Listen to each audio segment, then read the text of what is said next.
आपण या सगळ्या प्रक्रियेमध्ये जिल्हा परिषदेमध्ये भारतीय जनता पक्षाचा अध्यक्ष व्हावा म्हणून आम्ही सगळेजण प्रयत्न करतोय। आणि मी खात्रीने सांगतो,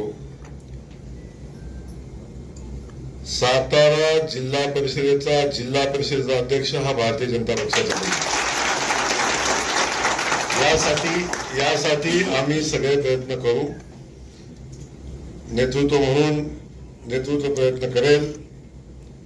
त्यामुळं कुणी असं समजायचं अजिबात कारण नाही की जागा आमच्या कमी आल्या म्हणून आमचा अध्यक्ष होणार नाही, तर आम्हाला अपेक्षित यश नाही मिळालं म्हणून आम्ही प्रयत्न सोडणार, असंही होणार नाही। त्यामुळं जिल्हा परिषदेमध्ये भारतीय जनता पक्षाचा अध्यक्ष बसण्यासाठी आम्ही सगळे मिळून सामुदायिक प्रयत्न करू, हे या निमित्तानं आपल्याला मी आश्वस्त करेन।